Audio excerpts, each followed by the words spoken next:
A pleasant day to all of you future teachers. Last time we discussed measures of central tendency. This time we'll be dealing with another measure in statistics, which is the measures of variability. Measures of variability is one of the statistical tools in evaluation na ginagamit natin to specifically in research. And one of those is the measures of variability. Measures of variability describes the set of scores in terms of their spread or heterogeneity. Ibig sabihin, kapag ang minemeasure natin ay measures of variability, ang tinitingnan natin dito ay kung gaano kalayo-layo, kung gaano kahalo-halo o gaano magkakadikit o kung gaano magkakamukha ang mga set of scores. Unlike sa measures of central tendency na ang tinitignan natin dito ay ang average, no? Laging puro average yun, yung mean, median, and mode. Dito sa measures of variability, ang tinitignan natin yung spread, yung pagkakaiba-iba o yung pagkakamukha-mukha ng mga set of scores in a given set of data. Consider two groups of scores. So like for example, if we have two set of scores, pwede natin ma-compare using the measures of variability kung sino dito ang mas magkakamukha, sino dito ang mas magkakalapit o mas magkakalayo. Doon natin ginagamit yung measures of variability. Like for example, we have group 1 na ang scores nila ay 9, 5, and 1 and group 2 na ang score niya ay 5, 6, and 4. Both have a mean and median of 5. But group 2 has much more homogeneous or similar scores than group 1. Kung i-compute natin yung scores ng first group, 9, 5, and 1, so that's 9 plus 1 plus 5 is equal to 15. Divided by 3 is equal to 5. So the mean is equal to 5. And then the median is also 5 because that is the center.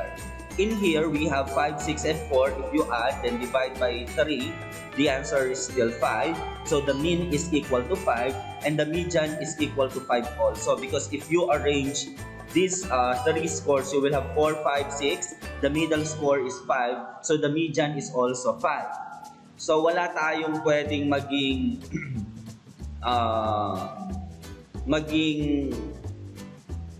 decision kung sino ang much better na group because kapag mineasure natin ang measure of central tendency, magkamukha lang naman sila.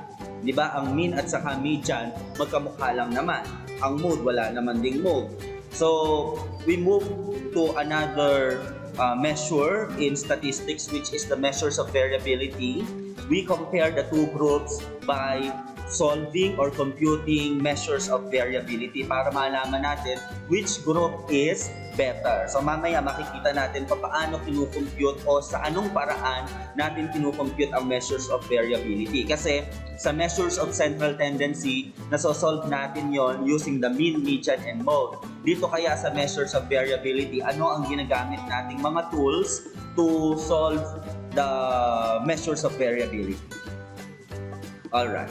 So measures of variability are range, then we have the standard deviation, and last one is the variance. Tatlo din yung tools na ginagamit natin to measure the measures of variability. We have the range, standard deviation, and the variance. Paano natin sinosolve yung tatlo na yan?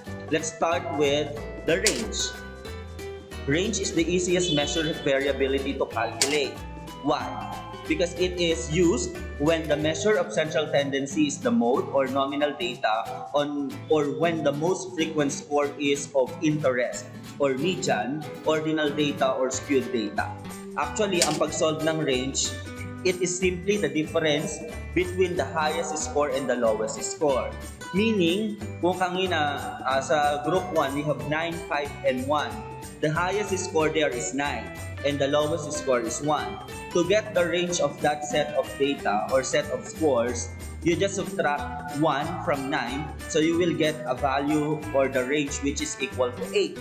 Doon naman sa isa, we have 5, 6, and 4.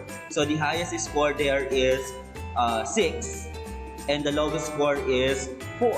So 6 minus 4 is equal to 2. So the range doon sa second set of data is equal to 2. So, kung makikita natin, isang range na 8 at saka isang range na 2. Ano ang ibig sabihin nun? Ang ibig sabihin ng range, habang tumataas siya, mas nagiging magkakalayo yung mga set of scores. Habang lumiliit yung ating range, ang ibig sabihin nun ay mas nagiging magkalapit, nagiging mas consistent yung ating mga set of scores. So in statistics, kung mas maliit yung range, ibig sabihin mas okay yung mga set of scores na yon, magkakalapit sila. Walang masyadong extremes at walang masyadong mababa o mataas. What is the range in the set of scores below?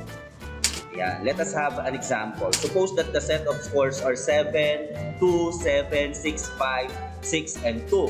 So again, to solve for the range, we simply get the highest score and then subtract the lowest score. From this set of score, the highest is 7 and the lowest is equal to 2. So 7 minus 2 is equal to 5. That is how we solve for the range. As simple as that. We subtract the lowest from the highest to get the range. So the range here is equal to 5. We move on to the next one, standard deviation.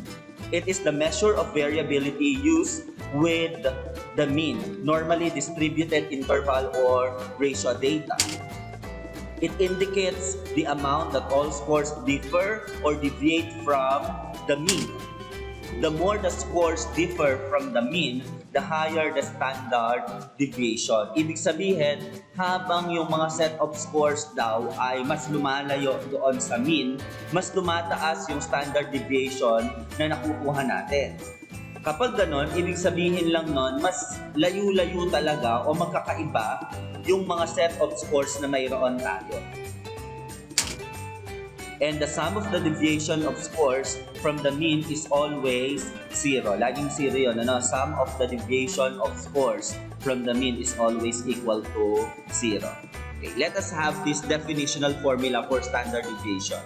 This is S is equal to S, meaning standard deviation is equal to the square root of the summation of the quantity x minus mean squared all over n.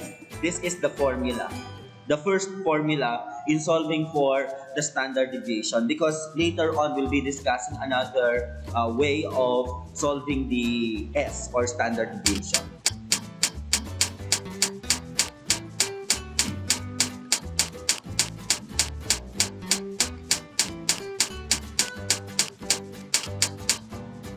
Formula 2.1 should be used if the group tested is viewed as the group of interest. Consider then the population. Example, calculating standard deviation of the test scores on exam number 1 in this class. So kapag ganon yung dating ng ating mga problem, kapag the group of interest ay ang population, ibig sabihin, hindi siya representative lang, kundi yung buong population ang kinocompute natin. Then we use this first formula for standard deviation. Ito lang.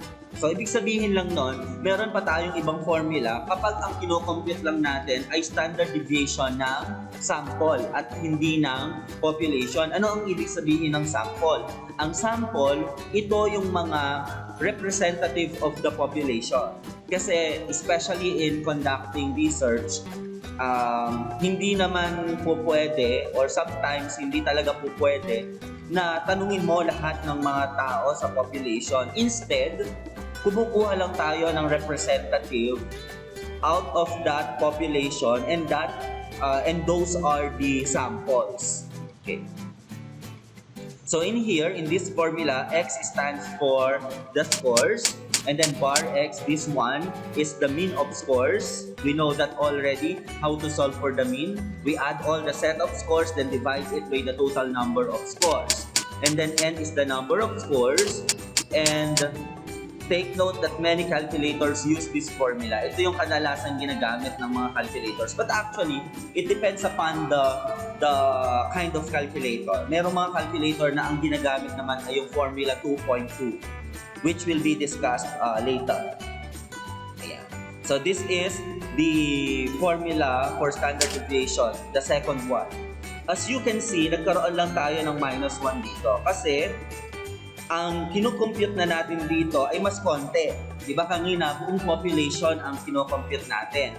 This time, sample lang kasi ang kinukompute natin, representative part of the population. That is the reason why nagkaroon tayo ng minus 1 dito sa denominator. But wala namang ipinagbago doon sa buong process. Standard deviation calculated on the sample is used as an estimate of the population standard deviation. Example, calculation of the standard deviation of the percent body of fat of college runners that is used as an estimation of the standard deviation of all college runners. Kung makikita natin, hindi buong college runners, kundi representative lang, percentage lang ng college runners ang kinuha nating data dito. That is the reason why nagkaroon tayo ng n-1 dito. Nagbawas tayo ng isa doon sa number of data, which is the n. So, ganun pa rin yan. X is the score, bar x means the mean of the scores, n is the number of scores, and then many calculators also use this formula, and most computer programs use this formula too. Here is an example of calculation of the standard deviation using formula 2.1 and 2.2 and the following test scores 7.2, 7.6, 5.62. Ito halimbawa yung mga scores. So sinulat lang natin, all those are our x. Yung mga scores, yun yung ating mga x.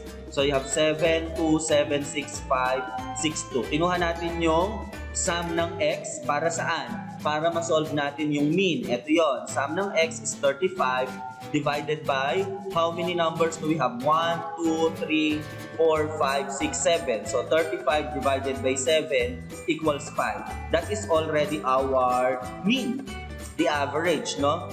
And then, kailangan kasi natin yung mean para makuha natin yung x minus mean. So yung x, ito yon, yung ating set of scores. So you have 7 minus 5 is equal to 2. Then 2 minus 5 is equal to negative 3.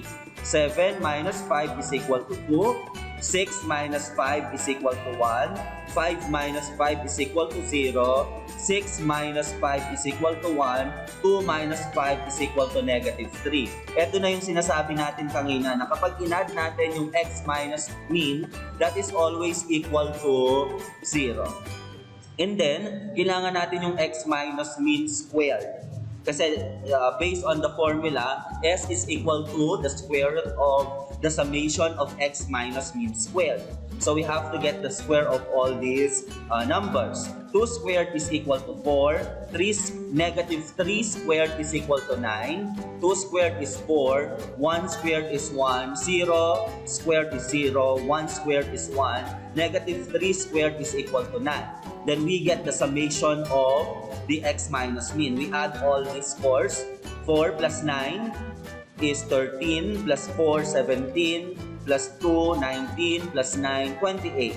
So the summation of x minus mean squared is equal to 28. And then gamitin natin, substitute natin doon sa formula in solving for standard deviation. Kasi ito na yon. Summation of x minus mean squared is equal to 28 divided by n. Ano yung n natin? N is equal to 7. So, ito yung formula 2.1. 28 divided by 7 is equal to the square root of 4, and the square root of 4 is equal to 2. Meaning, using the formula 2.1, our standard deviation is equal to 2. Kapag ang ginamit naman natin ay yung formula 2.2, so that is 28 divided by 7 minus 1 because that is n minus 1. So magiging 6 yon. 28 divided by 6 is equal to 4.67. And the square root of 4.67 is equal to 2.2. Nagkakaroon lang ng konting difference. Okay? So that's how we solve for the standard deviation. Actually, sa measures of variability, ang medyo mahaba lang ang solution sa pagsosolve ay ang standard deviation. Kasi ang range, madali lang. You just get the difference between the highest and the lowest score. Sa variance naman, ano lang ang variance? calculated by squaring the standard deviation. Para makuha mo yung variance, i-square mo lang yung iyong standard deviation. Halimbawa, nakuha mo ay 2 as your standard deviation. Then to get the variance, 2 squared is equal to 4. So, variance is a useful statistic in certain high-level statistical procedures like regression analysis and analysis of variance or ANOVA. If you will be having a subject with regards to advanced statistics, then you will be learning ANOVA. No? Most especially if you will be pursuing BSE major in mathematics. And then, like for example, standard deviation is equal to 4. Ano ngayon ang magiging variance natin kung ang standard deviation natin ay 4? So variance is simply s squared, which is equal to 16 because 4 squared is equal to 16. Ganun lang kadali yung pagkuha ng variance. Kapag nakuha mo na yung standard deviation, that means nakuha mo na rin kung ano ang value ni variance. Kasi ang variance, yan yung nasa loob ng square root. Okay? Yan yung nasa loob ng square root. You simplify what is inside the radical sign, then that is already the variance. O kaya naman, kung ano yung makuha mo na standard deviation, square mo lang, isang click mo lang sa calculator yung square, then equal sign, that is already your variance. So, if you have any questions or comments with regards to this video presentation, please feel free to send me a message in our group chat and I will be very much willing to answer all of those. Thank you very much for listening. I hope that you are all okay, staying at your home, learning mathematics in the modern world, and may God bless us all. Thank you, and once again, God bless.